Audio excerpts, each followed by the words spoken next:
안녕하세요.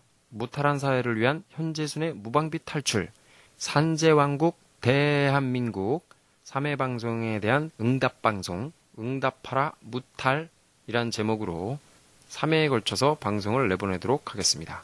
국내 유일 건강권 헌정방송 나는 무방비다 시즌2 1회 중대산업재해 막을 수 없나, 중대산업재해를 막을 수 있는 해법에 대한 3인 3색 토크 대결 방송을 요약하여 축약본으로 편집하였습니다. 전체 방송은 나는 무방비다 본방송을 청취해 주시기 바랍니다. 오늘은 그 첫 번째 방송으로 강태선 칼럼니스트의 안전보건청 신설이 중대산업재해를 막을 수 있다라는 주장을 담은 첫 번째 방송을 보내드리도록 하겠습니다. 그럼 들어보시겠습니다. 최근에 잇따른 중대산업재해가 일어났어요. 하도 너무 많이 일어나가지고요. 다 거론할 수는 없고요. 오늘 방송을 이끌어 가려고 하는 거는 좀 주되게 좀 많이 돌아가시거나 주요 언론 기사에 좀 많이 나왔던 이런 사고만 일단 좀 거론을 하고 얘기를 좀 풀어보도록 하겠습니다. 그래서 말씀드리면 8월 13일 날 서울 경복궁역 현대국립미술관에서 화재 사고가 나서 4명이 사망하시고 24명이 부상을 당하셨고요. 연달아서 8월 23일 날 청주 LG화학 공장에서 폭발 사고가 발생해서 8명이 사망하고 3명이 부상 당하셨고요. 9월 10일 날 정읍 LS 캐스코 용광로 사고로 2분이 돌아가시고요. 9월 17일 현대중공업 하청 노동자가 쓰러지셨죠. 1명이 사망하시고요. 파주 장남교 상판 붕괴로 2분이 사망하시고 12명이 부상당하시고요. 9월 22일 날. 그 다음에 9월 27일 날 최근 많이 이슈가 됐던 구미 지역에서 불산가스가 추출돼서 5명이 사망하시고 18명이 부상당하는 이런 잇따른 중대산업사고가 계속 일어난 것이죠. 제목이 이제 중대산업재해 멈출 수 없나잖아요. 우리가 진짜 멈추게 할 수 없는가 이런 얘기를 풀어가 보도록 하겠습니다. 그러니까 산업재해 통계가 좀 올바로 설 필요가 있다는 얘기를 이제 하고 싶은 거예요. 그러니까 과연 한 해 10만 건 정도 재해가 잡히는데 10만 건일까? 제일 믿을 만한 조사가 2006년도 보고서가 있었어요. 그게 이제 노무현 정부 말기에 그 국가안전관리 전략을 이제 모색하고자 각 분과의 안전, 그러니까 교통안전, 소방안전 뭐 전문가들이 다 모여서 위원회를 결성하고 거기서 이제 기초조사를 하자.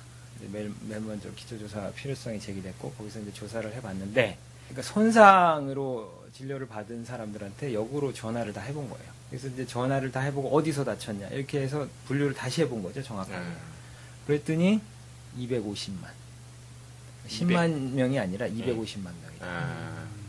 20배 이상. 20배 이상이 실제로 산업재해다. 사실은 이 전수가 드러나야 되거든요. 그래 이제 얼마나 이 우리 사회에서 심각한 문제인지가 그때부터 얘기가 될 수 있을 것 같아요. 지금 10만 건 정도고 뭐 한 해 17조, 18조 얘기하는 거 가지고는 감당할 수 있다 이렇게 보는 것 같아요. 근데 실은 그게 아니고 250만 건이고 250만이면 뭐 경제활동인구 2천만이라고 보면 10명 중에 1명은 다치는 거예요. 그것도 사업장에서. 근데 사업장에서 다치는 사고라는 것은 다 뻔하거든요. 뻔하고 예방 가능한 거라는 거예요. 어린애들이 다치는 그런 것도 아니고. 그래서 네, 그런 부분들이 있어서 노동부 혼자만 될 일은 아니고 이제 국가 안전 차원에서 조정하는 역할을 하는 자가 있어야 되고, 그것이 이제 어떤 사람들은 그런 얘기를 하죠. 보고서 같은 데 보면 컨트롤 타워가 필요하다. 국가 안전 전략에 컨트롤 타워가 필요하고, 그것은 뭐 청와대 특보 정부가 있어야 된다. 이런 얘기를 하죠. 근데 그런 정도의 마인드를 가진 자는 그럼 그 얘기는 10년 안에 안 나올 것 같아요. 그 얘기는 우리 칼럼니스트 님의 그 안전보건청과 연결이 되는 건가요? 그렇죠. 그러니까 특보 정도가 생기고 그거는 뭐 그 다음에 청이 생길 수 있는 여지가 있겠죠. 그 다음에는. 안전보건청이라고 하면 이제 그때 그 당시 그러셨죠. 식약청 예를 드시면서 그렇게 청에서 일을 하게 되면 부서 이동이나 뭐 이렇게 되는 게 아니라 전문성이 전문성이 있고 이제 계속해서 그 일을 하게 되니까 뭐 마음가짐도 내가 천직으로 이 안전보건 생명을 다루는 일을 하는구나 이런 게 생길 수 있지 않느냐 이러면서 이제 안전보건청을 얘기를 하셨었는데. 우리나라에 식약청 말고는 없나요, 그럼? 외청이야 뭐 어마어마하게 많죠. 맞나요? 부처마다 다 외청은 있어요. 노동부 빼고는. 노동부만 외청이 없어요. 그 노동부 그래요, 안에서도 제가 잘 몰라서 제가 몰라서 그러는데 노동부 안에서도 산업안전 담당 부서가 서로 가기 싫어하는 부서 중에 하나죠. 맞아요. 아니, 이쪽 저쪽 욕 먹으니까. 그러면 칭찬은 없고 오로지 문책만 있는 거예요. 그러니까 재미없죠. 그냥 경험하고 아 어렵다. 다시는 해서는 안 되겠다. 다시는 안 해. 예. 이 안전보건청 설립을 요구하는 게 이게 좀 설득력이 있을까요? 없죠. 왜냐하면 그럼 어떻게 해요?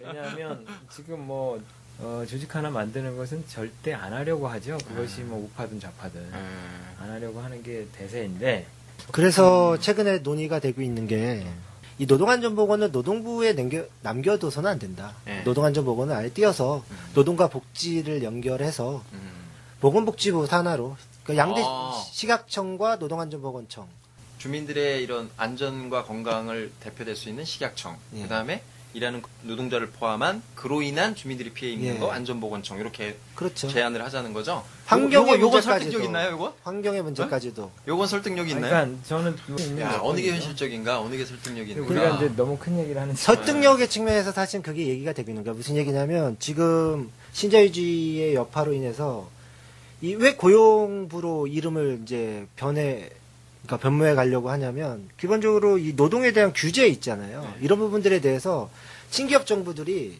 되게 부담스러워 한다는 거예요. 사실 근데 한 가지 아무도 건들 수 없는 아무도 공격할 수 없는 부분이 있어요. 그게 바로 복지거든요. 네.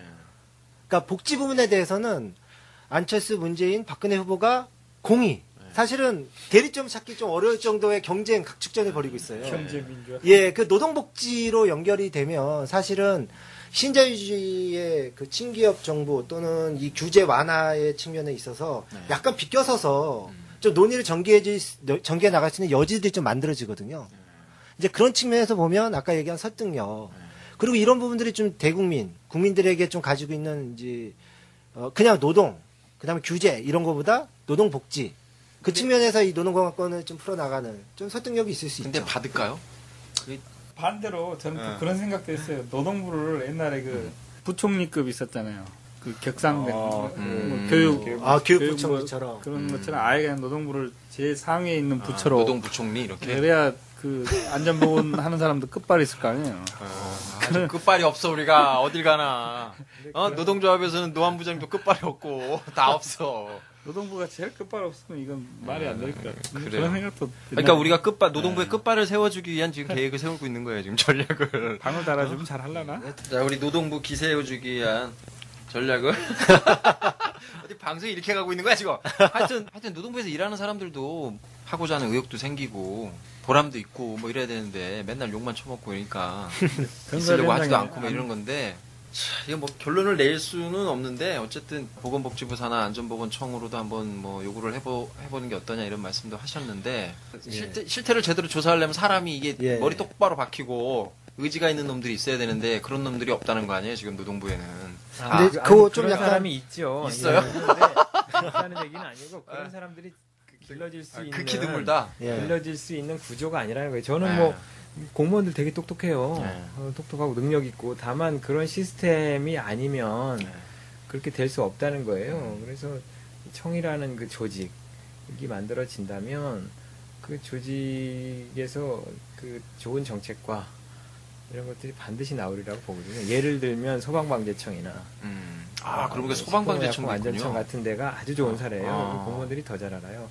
소방방재청이 얼마나 처음에 개차반이었는지.